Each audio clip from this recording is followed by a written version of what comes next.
Every company today in the 21st century is a media company. Most of them just don't know it yet.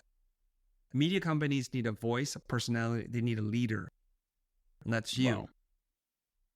And I'm loving this new expression I've been hearing. I'm going to repeat it, which is different is better than better. Most companies focus on being better. Not enough companies focus on being different. The difference is what creates the brand. That's what creates the preference and what allows you to charge a premium to have dedicated, dying, loyal fans. Being different.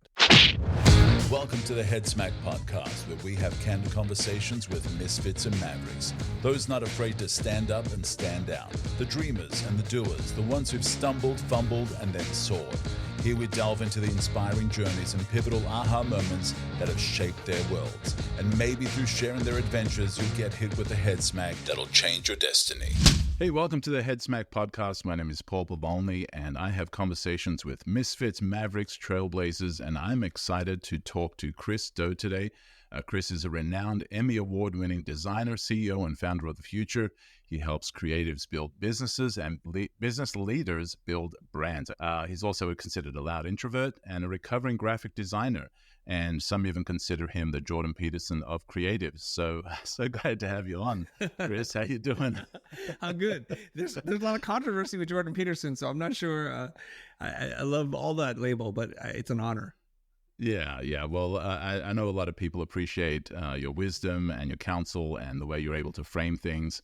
And for those that love Jordan, they love that about him. Yes. And for those that are creative and in the creative spaces, they love that about you and the way you're able to frame things and narrow things down and make them simplified, while also going deep as well. So appreciate you doing this, man. This is going to be great. I'm looking forward to it.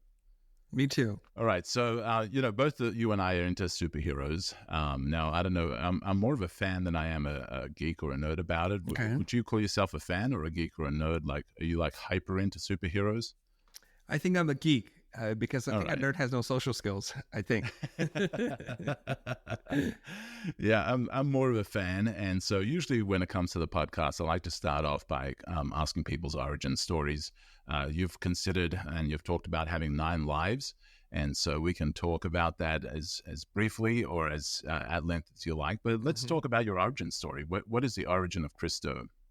How far back do you want me to go for the origin story? Well, as far back as would make it relevant for our discussion about where you're at and the head smack moments you've had along the way. So significant things that have happened along the way in your journey. Okay. Well, then I guess it's important for your audience to know that I'm a first-generation immigrant / refugee. My parents fled Vietnam in 1975, which is where I was born. And so for me, I felt most of my life as an outsider, sometimes an outsider in my own family and outside in the real world, because I'm the middle child of 3 boys. I mean, it's easy for the middle child to get lost in the mix of things. You know, I'm not the firstborn. I'll inherit the name rights and all that kind of stuff that goes along with that.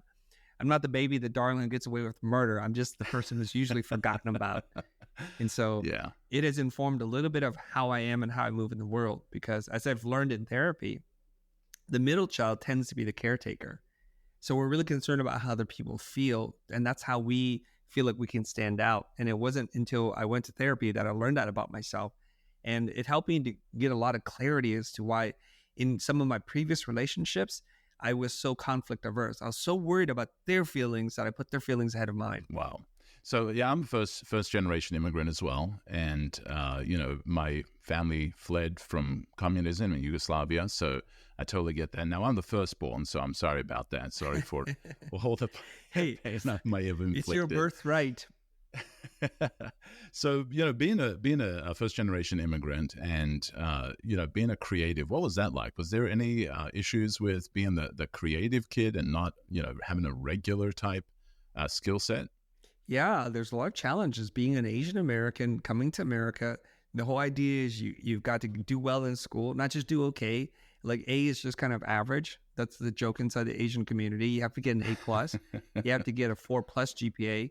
And the thing about it is I think I'm smart. I just never was really engaged with what they were teaching me. I went to public school, and so it's like, this is boring. I understand what you're talking about, but I want to do something different.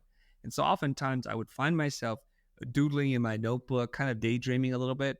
I could still, even with 50% of my brain paying attention to class, get A's and B's. But the other 50% was like dreaming about design, about fashion, about hairstyles, and whatever else I was thinking about, or drawing comic books and things like that. So when did you first feel that validated, the creative side of you? I don't think it was until senior in high school that I fully accepted it, because I was drawn to creative things, art, like airbrushing, sculpting. I took a metal class so I can make things with my hands. I joined the yearbook staff, and then I wound up designing the cover for the yearbook. And I even won some juried awards for museums for the artwork that I did. But as my classmates and my instructor would say, "Hey, have you considered a career in graphic design?" I'm like, "Oh, I don't want to be broke." I just said it out loud, but I thought it. So I was like, "Oh, that's very nice for you to say. Thanks for wishing me to be broke the rest of my life." So as a senior, I actually got a job inking or tracing over someone else's drawings. And that was the beginning of something wonderful, because back then I was making probably $350, $375 an hour. And my boss offered me a job, and there's no negotiation. He says, "I'll pay you $18 an hour to ink over my drawings." And that is a ginormous pay increase. So I was thinking, oh my God, I've made it. Here I am. I'm going to earn like $40,000 a year, and I'm on the easy street. I'm not even out of high school yet, Paul. So I was like, this is great. Yeah, and I know for me, I don't know whether it was the same for you, but for me, I didn't even know what graphic design was. I was a creative kid. Like, I was an artist, but I didn't understand. And I love strategy. I love thinking. I was a thinker. I love deep thinking. I love reading. I loved reading books. I would read. Just my brother and I would just like grab every book and every imaginary book, The Wishing Chair and The Faraway Tree by Enid Blyton. Like, those were our books. And Asterix and Obelix, comic, graphic novels. And so I loved creativity. I loved thinking. I loved reading. But I didn't understand that there were other options for creatives that was not drawing pictures or sculpture or whatever. When did you realize that there was this thing called graphic design? Pretty late. But I'm going to tell you how smart I am. I had a friend who was a Vietnamese American woman, and she's like, "Chris, have you thought about like designing logos?" I'm like, "Why would I do that? That's so labor intensive. And you can't really draw a letter perfectly anyways." And she goes, "No, watch." And so she went away and she worked on drawing the logo, trying to impress me. I think she had a crush on me or something. And then she showed it to me, and it was really beautiful, tightly rendered letter forms, a logo. I didn't understand what it was back then. I'm like, yeah, nah, that's not for me. Who would want to spend their life drawing logo types, and what future could there be? That's how smart I was. And I think it was a part of like ignorance, and just this girl was so into me. I was like, whatever she brought to me, I was like, I'm not interested, because if I showed interest, it would be leading her on or something. I don't know. I'm just like, nah, that's terrible. But when it came to crystal clarity for me was one day my boss at the silk screening shop sent me on an errand to go pick up some typesetting. Typesetting? Okay. Yeah. So, I was making myself useful. So I drove out to the man's house, and it wasn't far away. And he brought me into a studio, and he was still finishing up the typesetting. And I was like, what is this wizardry that you're doing here? He had one of the original Mac SEs, I think the 512K monochrome all-in-one iMac, if you will, the very first iteration of it. This ginormous thing next to his desk, which I didn't understand what that was, but that was like Apple's first laser printer. It was enormous. Yeah. And it whirled, and the fan, I could feel the heat coming on. I'm like, what is it doing? And a little piece of paper comes out, and he looks at it. He's like, oh, I need to make an adjustment. He changes some things. And as he was doing his thing, I just saw his environment in his den home office. He had what I imagine today is what everybody's doing, which is they have an amazing homework office with a drafting table, a T-square, protractor, and all kinds of art instruments. And I was thinking, this is it. This is what I need to be doing. Computer-aided design. I love computers. It takes away the tedium of hand doing things. And all of a sudden, like, I need to know what this is. And he hands me his business card. His name's Dean Walker's his graphic designer. It's like, that's it. Wow.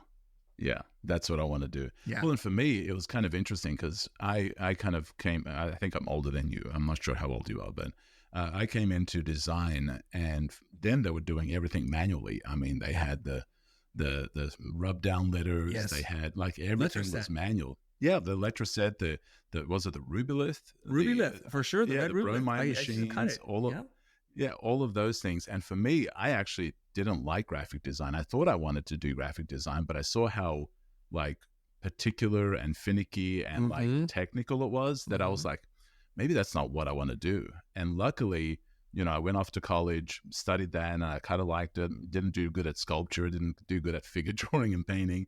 And then, you know, I thought, well, maybe that's not what I want to do. So I stepped away from it for a little bit. But then the computer era came out. And I remember being asked, I was going to college and they asked me to work on the yearbook. And I'm like, cool, what's a yearbook? Like, this is when I came to America.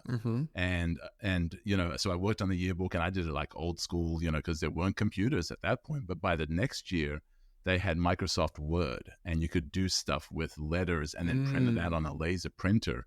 And I was like, oh my goodness, I found it. I love this. And then Microsoft Publisher, you know, we can do a little more manipulation of words and stuff.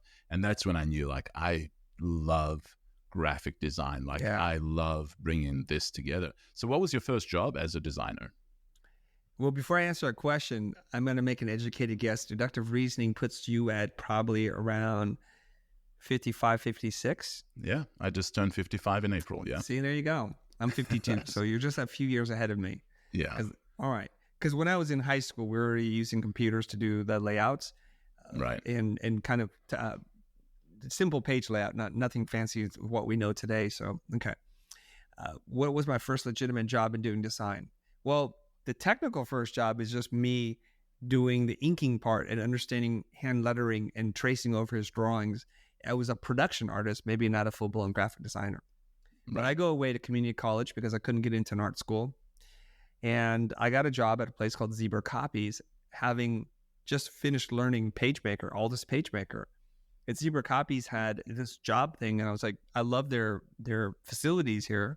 It's like a good printing, copying facility, and in the back was a desktop publishing department. So Lori DiMartelli was my boss, a heavier set woman, and she's like, hey, you have the job. Great. So I was paid now, again, somewhere in the neighborhood of 18 to 20 bucks an hour to do production design work. And so what she had was a whole basket of things to do. And a lot of the companies in La Jolla did travel services. So they're travel agencies. So what I wound up doing is drawing maps and helping people design their itinerary and just laying it out. So she would just give me a bunch of stuff to do and I could do it pretty quickly. So she's like, this is great. Keep coming in, kid. And that was like my first real job as a graphic designer, production artist. That's amazing. So, you know, your bio says that you're also a recovering graphic designer. Yes. So I know you spent 27 years in the industry in, you know, leading the blind, and now you're working with the future. So when did you decide to become a recovering graphic designer?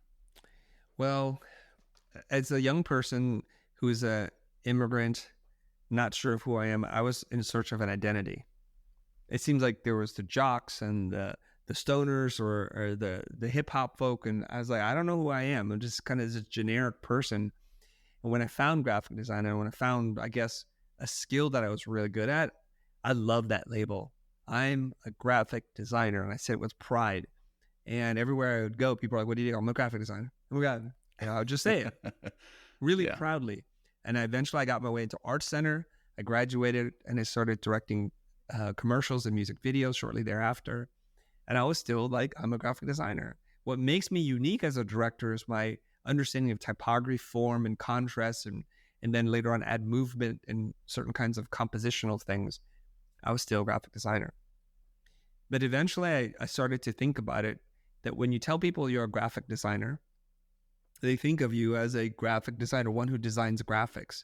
And so that bringing you into the conversation of copywriting, brand messaging, and telling bigger campaigns and stories because they just thought you design graphics. And that makes a lot of sense because you wouldn't expect a fashion designer to cook you a meal. Right. You wouldn't expect an interior designer to then do all your graphics. So it fit until it stopped fitting because I was doing brand strategy work. I was doing a lot of the thinking and the marketing stuff. And then I was thinking, this is a very limiting title at this point. So it's time for me to be a recovering graphic designer. Well, and I think part of that is just because of so many people have access to the toolbox that so many people enter the space. And then I think the title, you know, with so many people at all kinds of levels of entry that, the graphic designer term is almost, I don't want to say cheapened, but it doesn't feel as special as it once did, because it took a certain level of skills and access, to the tools. It took certain skills and access to the technology, and now everybody has access to it. So it doesn't feel like it's such an exclusive club, right? And so that probably was part of that taking that phrase or that title down a couple notches. Yeah. I talked to Brian Collins recently. He was telling me about the history of the different titles in which we use to describe our profession. He said, and I can't remember, like the first version of it was actually graphic designer, and then it became commercial artist. Right. And then it became communication designer. Yeah. And then it became brand identity designer, and then brand identity designer, brand designer. And we're kind of stuck in this place now. And he thinks it's something much different now.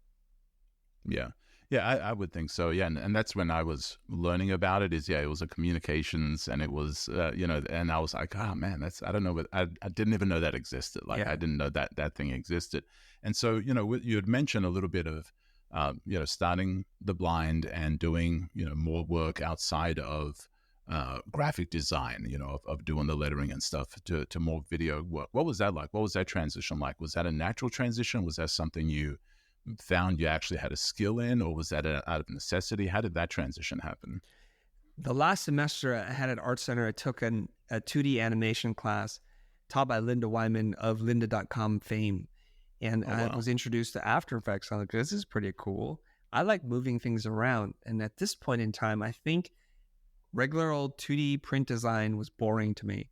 I felt like I could do it, and it wasn't that difficult. I could do it better than most of my classmates. I'm like, I need a new challenge.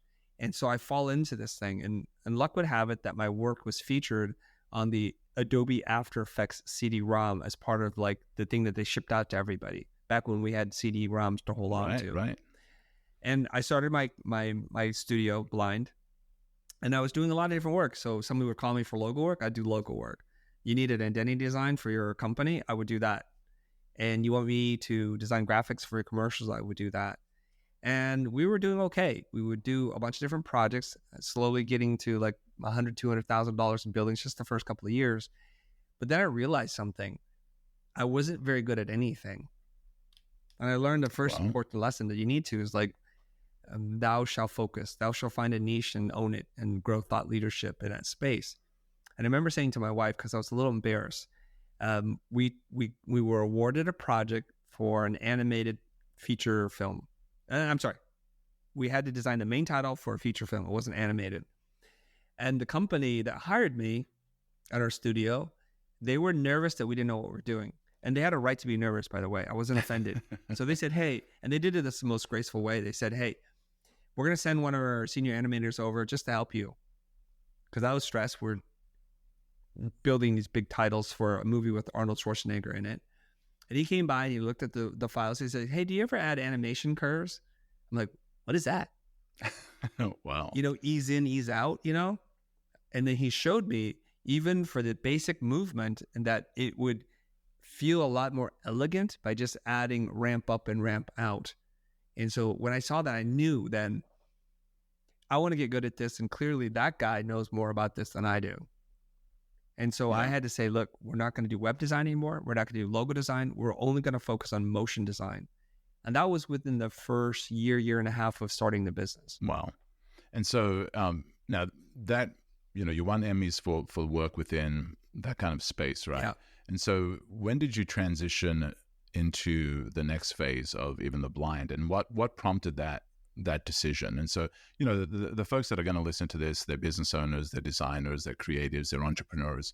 And so understanding, a business and the reasons for its transition and how it evolves. And, sometimes what you start with is not what you end with. And sometimes those transitions happen.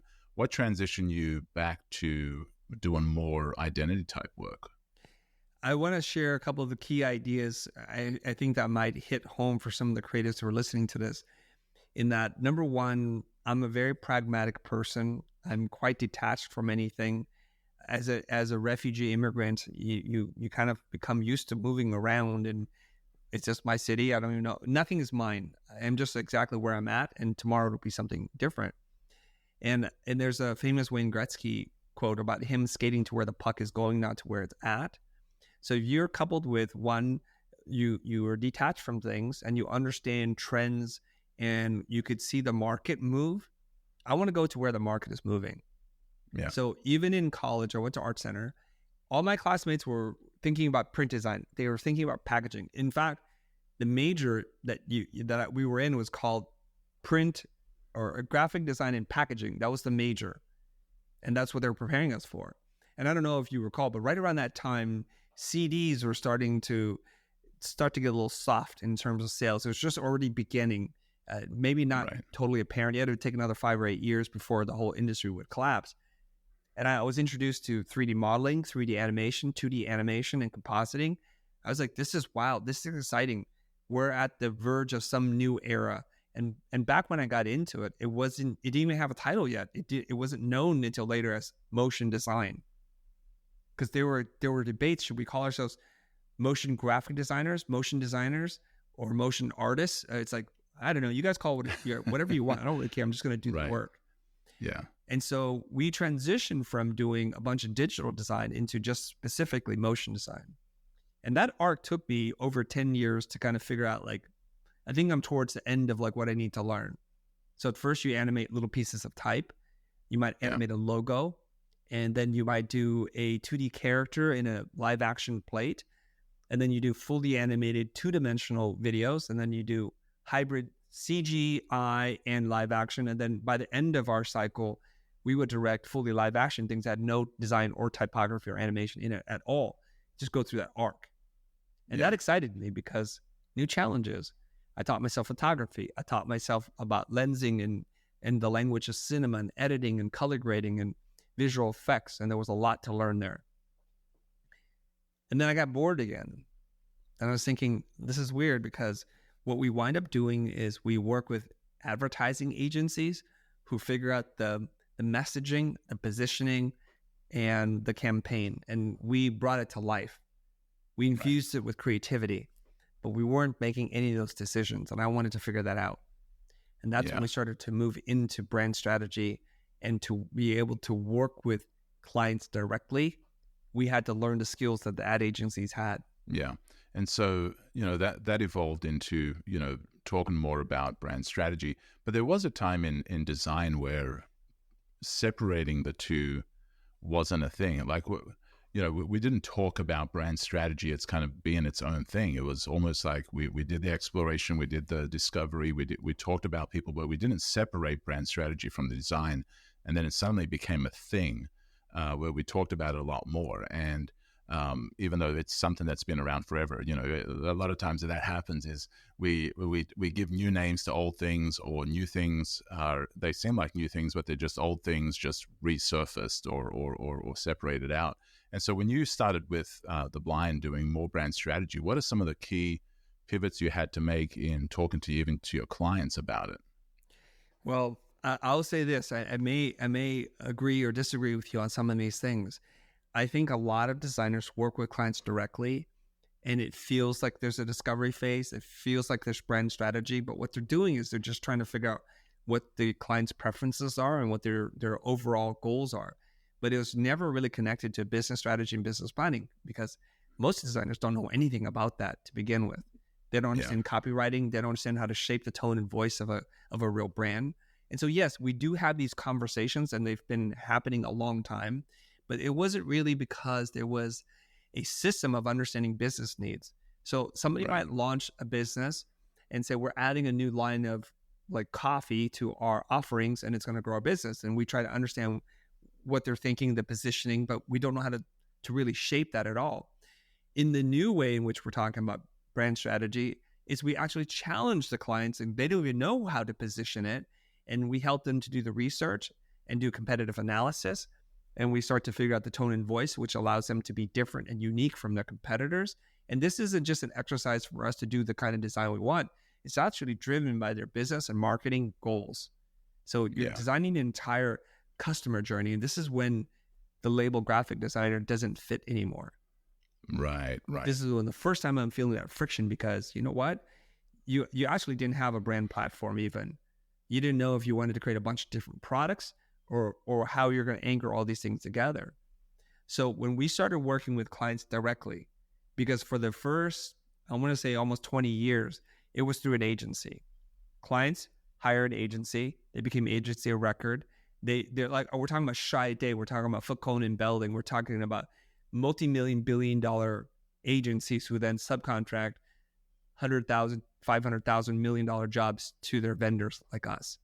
Right. So we didn't understand about anything about what is the 1, 3, 5-year strategy? Where are we going to be? What are the other product offerings? We just got to see a tiny little part of the problem. But when you're working with client direct, and this really came into focus when we were working with Anime Expo, when we were working with Ole's and Trojan Storage, and then ultimately Hudson Pacific Properties, which is a $13 billion company. They have the money, they have the needs, and we could be their partner in this and become agency of record if we played our cards right. So this is like recurring work. This is about understanding that this is just one piece of a multi-part puzzle, that you can't just solve this and say, like, aesthetically, we solved all the problems. How do we solve the business problem? And when you're marketing commercial real estate, there's one metric they care about. How quickly did we sell out the lease on this property before it was built? Right. So when did the understanding of strategy, like when did it really hit you strong that we needed to pivot into that space a little more? Because I guess that, because I totally agree with you. And, and I imagine that graphic designer is the person that I described, and what you're talking about is the evolution of what that is. It's beyond just order taker and what do you like, what do you not like, what colors do you like? Let me create that for you. Right. So when did that really like hit you hard as another major pivot? You said you kind of watch for these trends and things. When did that really hit you the hardest? It came to me in late 2013, 2014. And I know that because I know the chronology of a lot of things that were happening. So I was thinking maybe the day of commercials is going away, because as we're streaming content, we have DVRs that allow us to skip commercials. If we're in the business of making commercials, we're going to be screwed. I can see the writing on the wall. Now, maybe I was 3 to 6 years out from when that was going to happen, but I knew what was going to happen. It was just inevitable to me. It's clear as day. And so my brother works in Silicon Valley. I said, hey, in the beginning of our career, 20 years ago, we were designing websites. I think I need to return to this because I can also see the rise of the web design firms that were now 100 to 300 people big. He goes, okay, I have a client for you. Just do this work for them. And I did it for them. I didn't charge them a lot of money because I was going to pay for the experience. I think they had a budget of like, say, $5,000. And we designed the website very much like how you would design a digital brochure. We didn't understand user experience design, user flows, information architecture, any of that stuff. And we weren't happy and they weren't happy. Nobody was happy. And I think they were right that they shouldn't be happy, because we designed it, we built it, and then they almost changed it immediately. So I reach out to a friend of mine. His name is Jose Caballé, and he has been working in the web design space for as long as I've been working in the motion design space. So I call him up and I said, hey man, I need your help. I want to do more web design work. I don't know what I'm doing. He goes, let me show you. Find a client and I'll show you how to do it. No charge at all. I'm like, great. I just so happen to have a client, Trojan Storage. He goes, okay, let me show you how we do it in the digital agency side. He ran a facilitated session that was about 6 hours long with my client. I just sat there and watched, and it was brilliant. He was designing user profiles. He was designing the customer journey. He was figuring out the features and functions and defining the brand voice and the culture. And I was thinking, this is like so eye-opening for me. Wow. And now I knew how to do design, or how to build websites. But I also learned something about defining the brand, because when you build a website for someone, you have to know their brand and their goals and their marketing initiatives. And so I immediately said, this is a framework and a process that would allow me to do brand strategy, which is what I was really passionate about. I just didn't know how to do it. And that was the big unlock right there. Yeah. And that's amazing. And I think for a lot of businesses, that they still, in that place where they don't fully get the value of that strategy. What are some of the mistakes that businesses make when it comes to, even working with a designer? Because, right now you're mentoring designers. You also help businesses, business leaders build brands. So what are some of the early mistakes that they think when they're not when they're wanting to step into this and when they're communicating with somebody that is going to provide the look for them? What are some of the things that they miss out on? Okay. I think what happens is at the point in which a business owner, founder realizes they need the help of a designer, they've already figured out their own problem. It's like the lawyer or the person who defends himself in court has a fool for a client. And so we don't go into doctor saying exactly this is what I need done. We tell them the symptoms and we allow the doctor to guide us through the process of what might be wrong. We run a bunch of tests, diagnostics. We test a hypothesis, and the more experienced doctor then recommends certain procedures, minimally invasive, until they get to the point in which we have to do open heart bypass, triple bypass surgery or something. And so when they are looking at a designer, they're thinking of a person to execute like hands for a job. And that's the first mistake. Right. And graphic designer, right? Another graphic designer, and say to them, I need 13 pages designed. I need it to work like this, that, as if you knew what you were doing. And, there's a lot of designers out there who claim to be able to do things that they can't. And they then create a bad taste for lots of people. And so then now there's general distrust on both sides. So that's not a great way to begin a relationship. So what I would say is think about your goals. What business objectives, what marketing awareness, whatever lift you want to create from where you are to where you want to be clear about that. Be open to the ways in which you can accomplish that. Find a few people that you like, hopefully through referrals. That usually works the best. And then in the interviewing process, ask them, show me some examples of how you solved this problem before. It doesn't have to be for this vertical, but tell me how you've done it, who you've done it for, and what the process was like. So they get the opportunity to articulate that. Designers are not great at talking about their work and their process. So lead them, have a little grace on both sides, and see if you like the vibe, to see if they're asking the right questions, and if they're able to clearly articulate what they do, how much, how long, what expectations are, where does this go wrong? Those kinds of questions that need to be answered. And hopefully they lead that conversation, but you can lead it as well. And so, with what you have talked about and, helping business leaders build brands, what are some of the things that when you're talking to those business leaders that you start talking to them about? Is it the same kind of thing as you just shared, or is there something else when it comes to helping a business leader directly build a brand? Okay. That's a very sharp question there, Paul. I didn't write helping businesses build brands because that's something else. When I say business leaders build brands, I'm talking about personal brand. So Elon Musk has a personal brand that's more powerful than Tesla.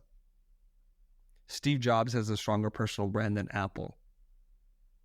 And basically every influential CEO, founder of a company that you can look up, you'll see that they're following their engagement as much stronger than the business brand. Right. And we're in this age now where we're a little distrustful of any information that we get, except for the information we get from people that we trust. So when it's coming from a corporate mouthpiece, an ad campaign, we could get the feels, but then we're like suspicious. Yeah. And the first thing we do is like, I heard this movie is good. Well, let me double check on Rotten Tomatoes. Let me double check on Amazon reviews, like Glassdoor or whatever else. Like, let me just double check that what you say is true. Because there's a lot of hucksters out there talking their way through life and just making bold claims, And this is why I think it's the age in which we live in with the social platforms and our ability to communicate directly to our audience, that the personal brand has become probably one of the most searched things now that people are trying to sort out. So when I say I help business leaders build brands, I'm talking about their personal brand, not their company brand. Okay. Yeah. Yeah. Now, is there a danger in doing that? Because, I know there are some brands that if it wasn't for that person, that business leader that had built a brand around themselves, that if they leave the company, that the company has problems, like it falters, like people are concerned if that figurehead, that personal brand, if Elon leaves, Tesla and all that he's doing, when Steve Jobs passed away, will Apple continue? What's the danger of a leader building a personal brand, and what's the value? Okay, this is very important. Very good question. So when the business founder or leader is able to define their personal brand, oftentimes the company in which they run, now they have a North Star. Now, you know of brands today that their founders have since long passed away. And when they do branding and rebranding, it's because they've drifted too far away from the original mission and vision of the founder. So they go back and excavate and they find like, oh, Colonel Sanders stood for this. And Colonel Sanders looked like this and he talked like this and this is what he was about. Or Burt's Bees or whatever company, if the founder's long gone, what they try to do is rediscover the origin story. Basically, your very first question to me. Right. They're trying to realign the values and the culture back to the original person. Now, if the original person had no brand, stood for nothing, had nothing of interest, then they're kind of lost. And sadly, sometimes then it's a composite of a lot of different ideas that they have that they now have a shared brand, but it's not really embodied by any one person or anything that you can put your finger on and say, this is where it started and this is how it began. So Elon Musk, well, let's take Steve Jobs. Steve Jobs' brand still lives on pretty strong today, even though it's been over 10 years since he's passed away. And initially when he was sick, I was really nervous because I was an investor in Apple. I had stock. Yeah. So I was like trembling, like any day Steve Jobs dies and we're done because everything is around Steve. It's the cult of Steve. And right. I sold my stock before he passed away. Wow. Mistake, Paul. Clearly. Mistake. Yeah. Don't ever take investment advice, financial advice from me on that front because I was a coward, right? Yeah. I knew he was sick. And when Apple stock went up, it went down. When it went up, I sold. My financial advisor says, Chris, we should not do this. I'm like, sell it. Sell it. Wow. Dumbest decision I've made in the market. Okay. So Steve passes. Apple's trembling. Everybody's like worried. But Tim Cook has taken Steve's idea and taken it to stratospheres far above where Steve left it. Right. And so what happens is a really strong company builds up systems in place that the composite of the people who survive it never are equal to the founder, but the composite of them is much stronger than the founder. So when Steve says, you know what, we're going to make Tim the CEO, the acting CEO, while I'm away, and Johnny Ive is going to be heading the design department, and Phil is going to take care of products or whatever. So they have their team in place. And, even dogs can take down a lion. Yeah. You get the right dogs together and they can work in tandem. They can take down a lion. Individually cannot. The lion will destroy them. And so we are now 10 years plus past Steve's passing, and Apple's worth $3 trillion. Right. I think the first company to break $1 trillion, that was not oil based. And then now $3 trillion, it's like, clearly it didn't impact them. If anything, it gives people a clear roadmap as to what kind of company to build. Yeah. What kind of culture to have, what kind of company to cultivate. And I'll say this though, Elon Musk has such a strong personal brand that in many instances, his brand is so powerful and valuable that when he says, I want to have a conversation, the world listens. So that Tesla doesn't spend money on advertising. Not until recently, they spent $0 in advertising. So if you look at risk and reward and you say, well, he saved his company a couple $1 billion in advertising. Well, that's a pretty good reward. What's the risk? That he might die one day and that we don't have an executive team in place? Yeah, that's a risk. But the opposite is much worse, which is companies like American Express. Do you know who founded American Express? I have no idea. Me neither. And that's why they spend $500 million in advertising a year. Yeah. Yeah. So, we're talking about billion-dollar companies, trillion-dollar companies. What about for the companies that aren't quite there? They're still big companies. And I'm not talking, small mom and pops, and maybe even them. I mean, I think they could like 100 value million from it. Yeah, like so for them, what does building a personal brand look like? What does that mean? Like if somebody said, I own a cookie company, or I own a whatever, where does starting a personal brand start for somebody like that? Okay. And should they? They should. And I'll make the argument right now. So let's say you're a cookie company, you do $30 million in sales in the United States. Is that okay? And you're recurring revenue? That's not a bad company. Let's say that you have two identical companies. No, let's start with hypothetical one. You have one company and there's no real brand. There's just the cookie company. Okay, but it was founded by a guy named Paul. And Paul is a multi-generation baker, cookie maker, all that kind of stuff.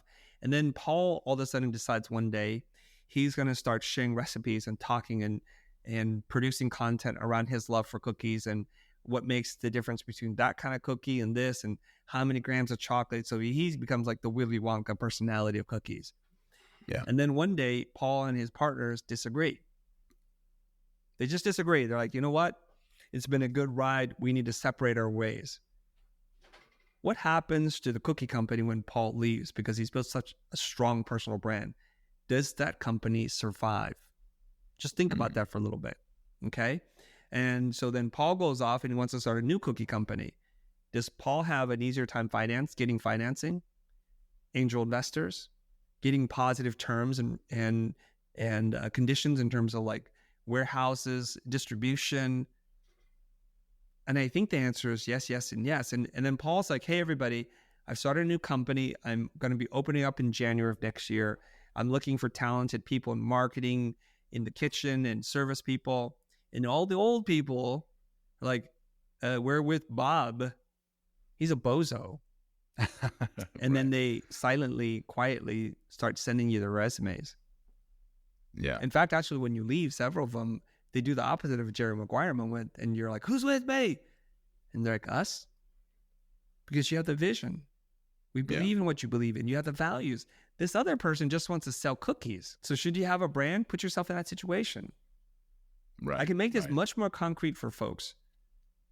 I can give you other examples, but every company today in the 21st century is a media company. Most of them just don't know it yet. Media companies need a voice, a personality. They need a leader. And that's you. Wow. And I'm loving this new expression I've been hearing. I'm going to repeat it, which is different is better than better. Most companies focus on being better. Not enough companies focus on being different. The difference is what creates the brand. That's what creates the preference and what allows you to charge a premium to have dedicated, dying, loyal fans. Being different. So being different, for a $30 million cookie company is one thing. What about for the chiropractor? What about for the roofer, the plumber? Like bringing it down to even the next level from the $30 million cookie company. What does that look like for them? Is that something worth pursuing for even them, or are they like, that's for those bigger companies? I don't need to worry about a personal brand. This is still marketing and branding 101. So let's take a look at this. A product or service without a story is a commodity. Commodities trade on lowest price. Lowest price wins in commodity. If I've had 2 bags of corn and there was no differentiation between the two, would you buy the one that's more expensive or the one that's cheaper? Most people would like, there's really literally no difference. I'm going to buy the cheaper one. Almost always. And then the bag of corn says, well, we're certified organic and we're 3rd generation migrant workers. It's a family-owned business. Differentiation, literally the kernel of corn, exactly the same, certified organic, 3rd generation migrant, immigrant workers, whatever. Well, now, Paul, you may or may not pay more for the other bag of corn that looks exactly the same. And why would you do that? And there's a reason. It's a deep psychological need to have some control over the world in which you live in. So when you spend money, you subconsciously and consciously know that you're allowing one company to play a little bit longer and you're hoping the other company goes away. Wow.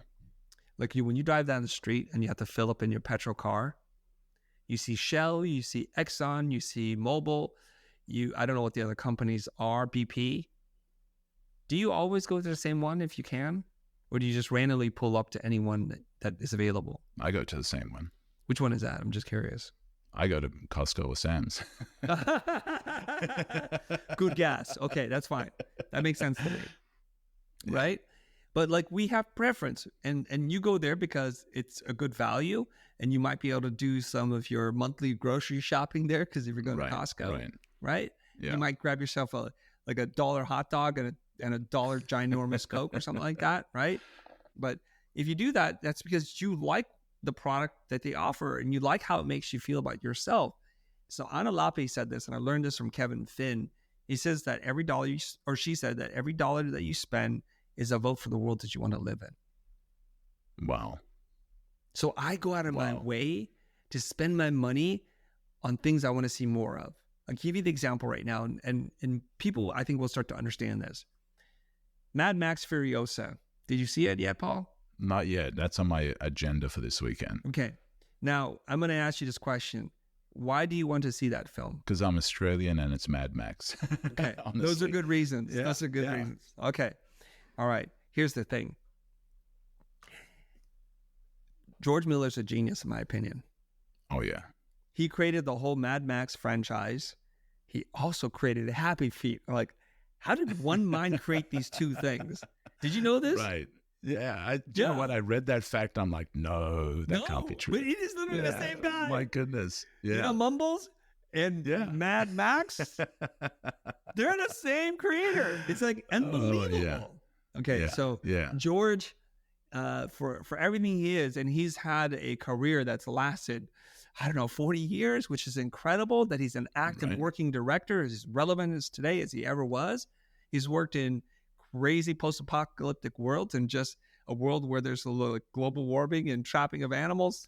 It's kind of amazing. Yeah. But it is bombing at the box office. Did you know that? I heard that. That was disappointing. But yes, it is disappointing. And I go and look at Rotten Tomatoes. It's a 90% score, which is very high for Rotten Tomatoes, Metacritic, right? And so I asked my family, we're all going in different directions. People are going off somewhere for summer, and I'm going to be traveling soon. Do you guys want to watch this film together? And they're like, what is Furiosa? I'm like, oh. And I explained it to them, and they're like, Dad, why would you want to watch this? We have no interest. And here's what I said. 1, George Miller's a genius. I want to make sure he keeps getting the rights to make the films that he wants to make. Right. Number 2, it's the first time a male-dominated cast is being led by Anna Taylor-Joy, a woman. If we want to say we want more diversity as leading roles for women, because a bunch of these superhero films being led by women are bombing at the box office. The Marvels, Madame Web, and now if Furiosa is going down, what does that say? For all the thumping of chests and pumping of fists to say we want to change the system. If we don't spend money to support the things, even if it's not a good film, we just need to go. Right. Because it's important. Now, look, I don't want to tell you all this thing and people are like, oh, Chris is going as liberal, flag waving thing. I'm not virtue signaling. This is true. Yeah. I am going to go see this film. Now, if I got a 12% review, I'm like, George, we can't always bat 100 or 1,000. Right. We sometimes miss one, and that's okay. Right. But here I am, I have to see it. It's George Miller. I want to support him.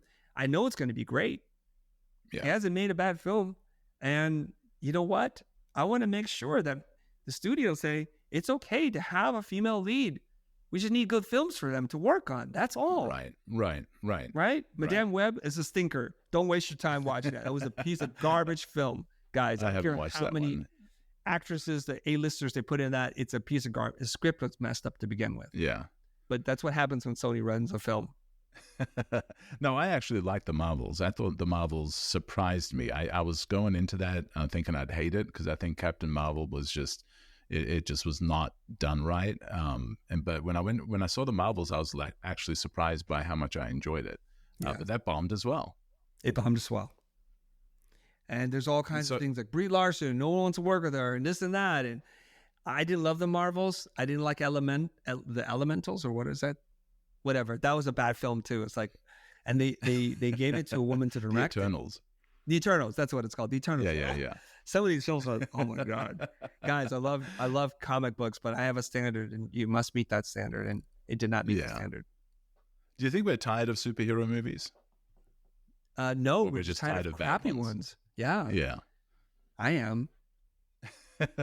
So, and so we kind of, moved into talking about movies when we're talking about, also building a personal brand for the chiropractor or whatever, because I think there is power in you producing content, being out there, being the face to represent it.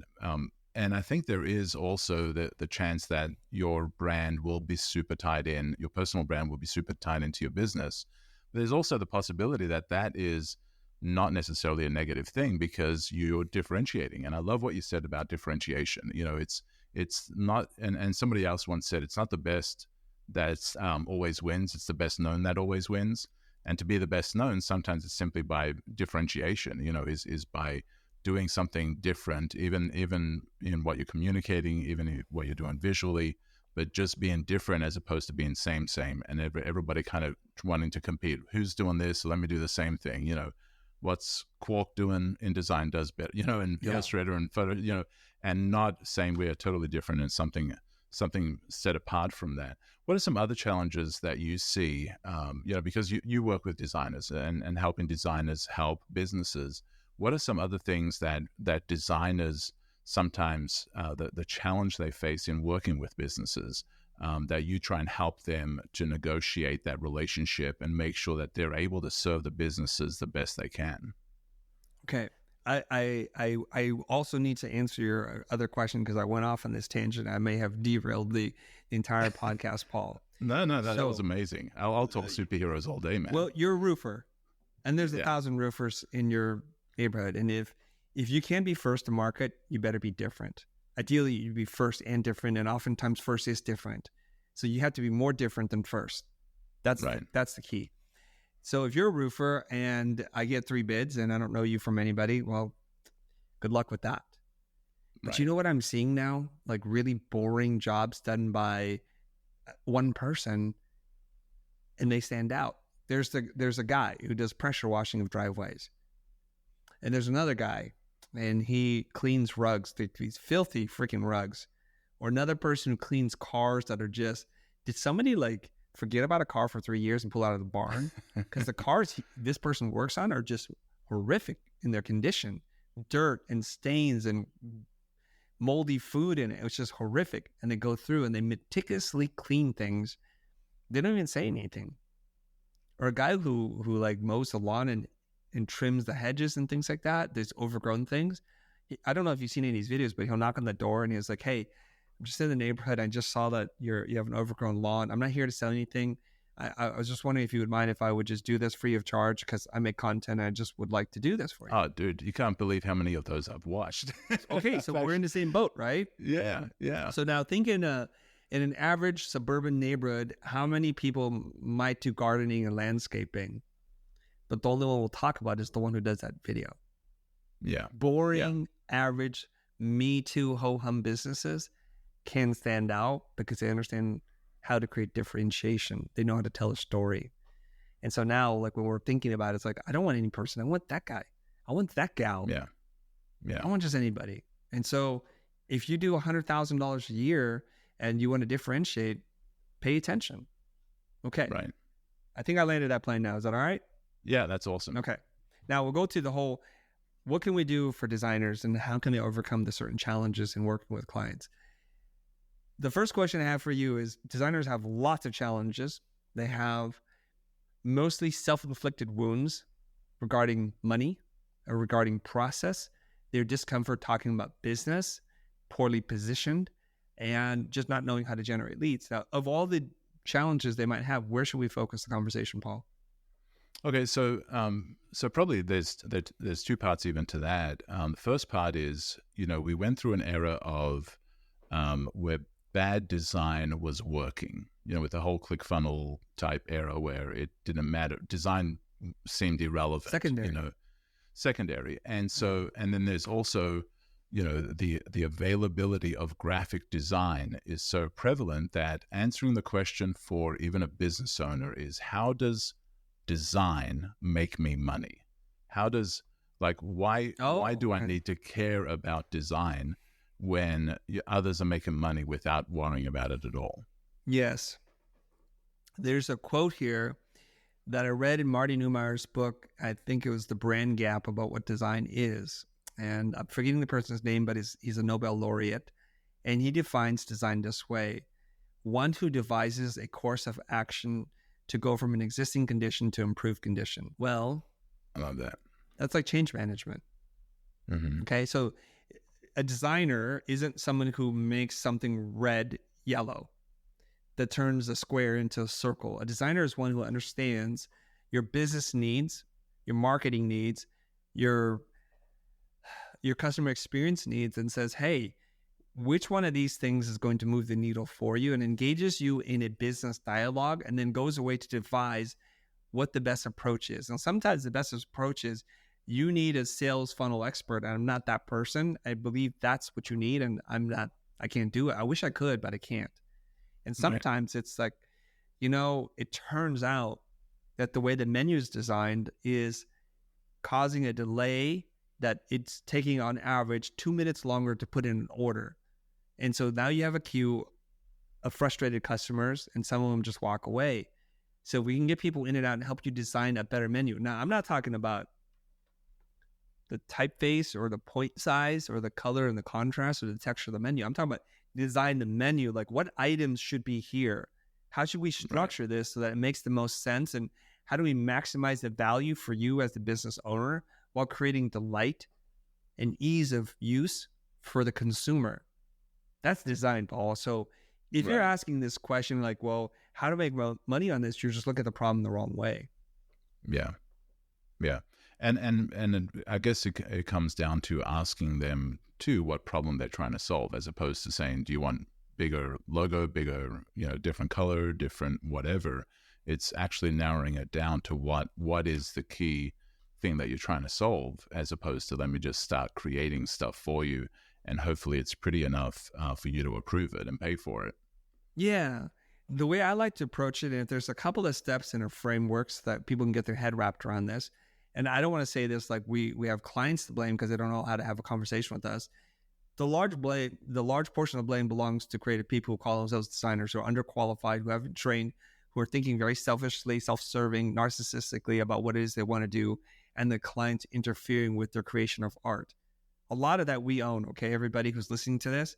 So we have to change, and you have an opportunity to elevate yourself to be different than the vast majority of the practitioners who call themselves designers.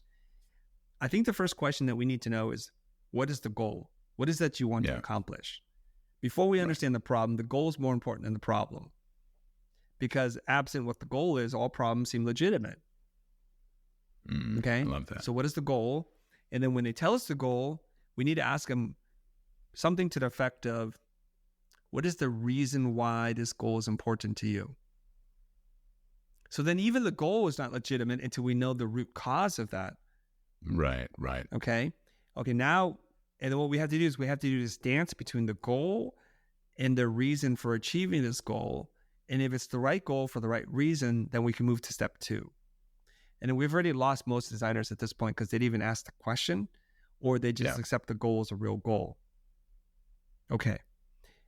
Once we determine what the goal is, we have to say, well, what's the challenge? What's the roadblock?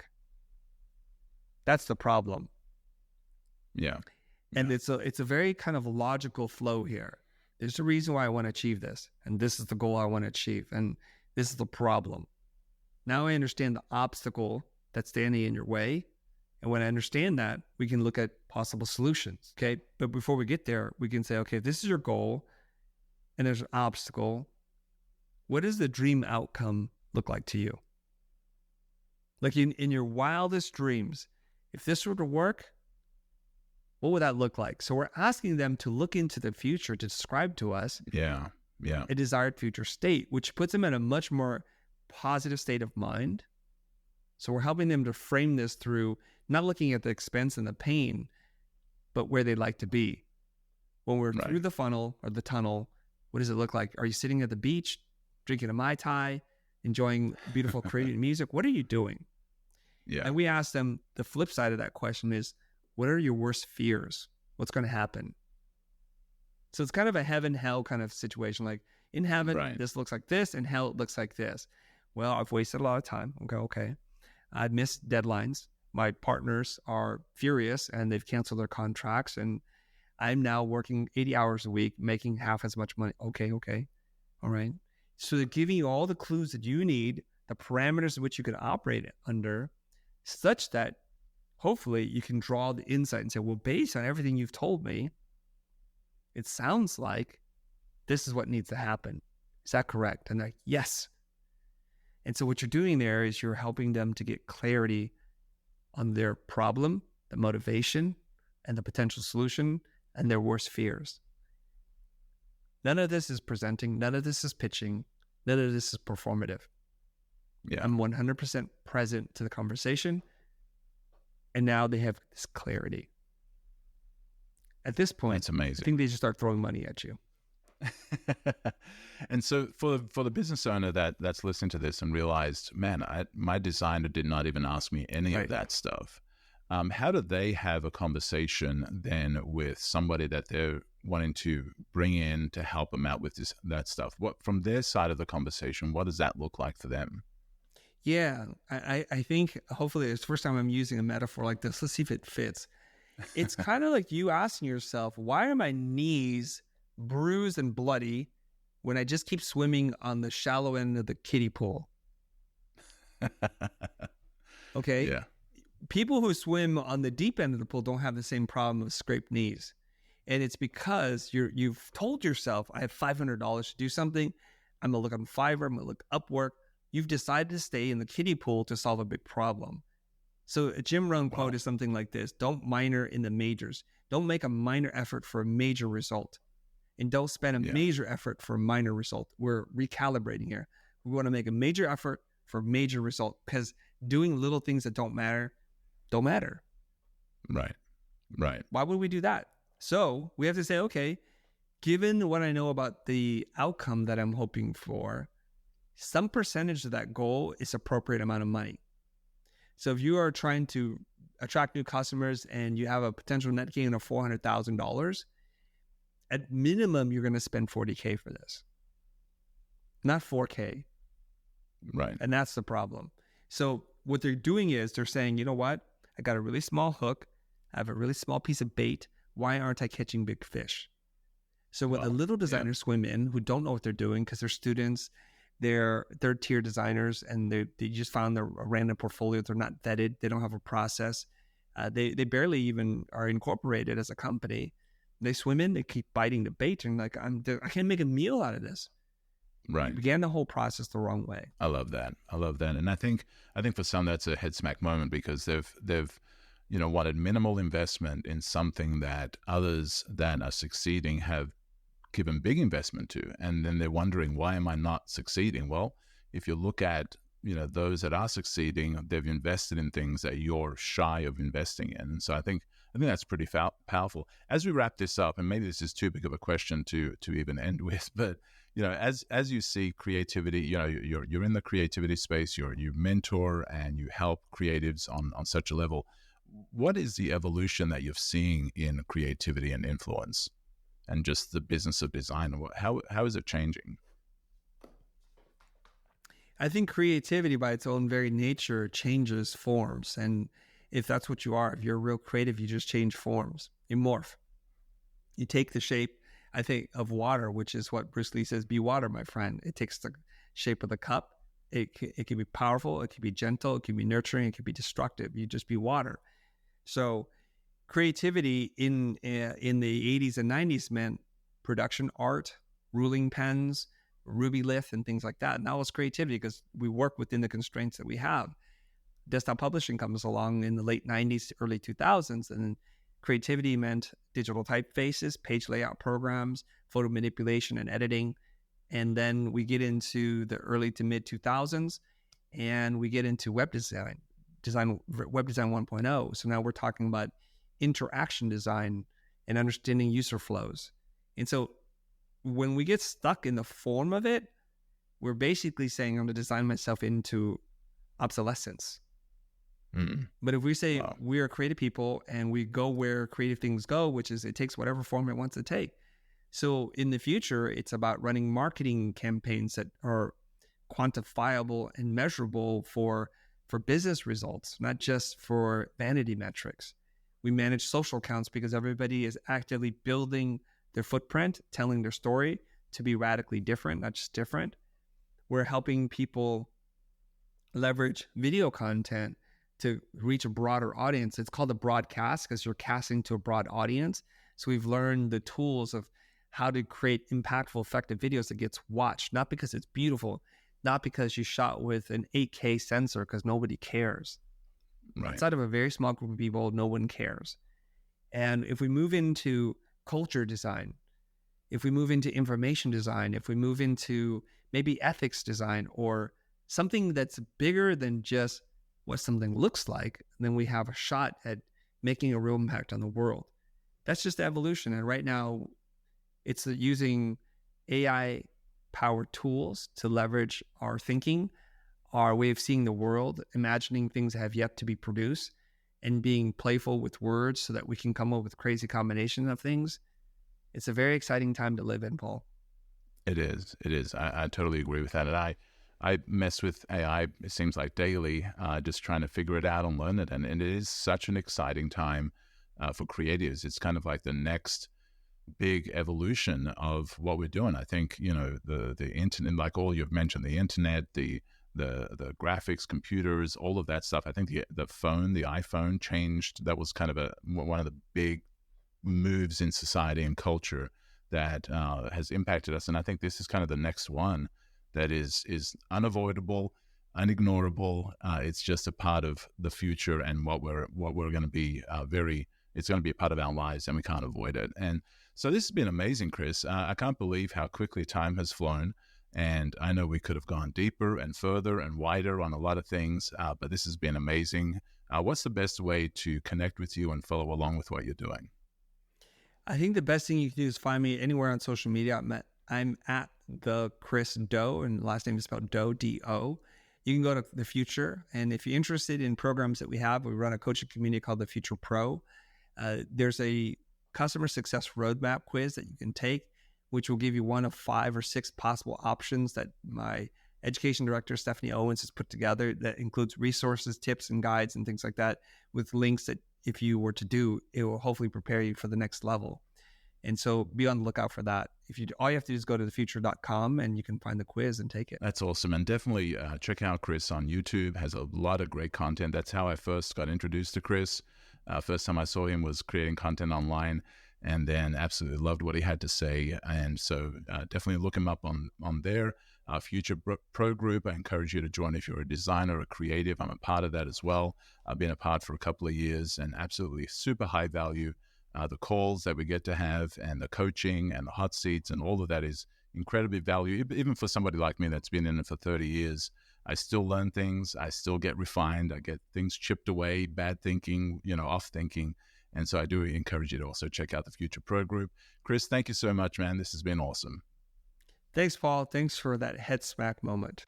Thank you for joining us on the Head Smack podcast. We've shared some candid stories and life-changing ideas. And now it's your time to act. First, take bold action on just one idea and see how your life can radically change. Secondly, whatever platform you're listening to this on, please rate it, share it, and leave a comment. Let us know where this episode impacted you. I appreciate you giving me your time, and don't forget to join us for our next Misfit conversation.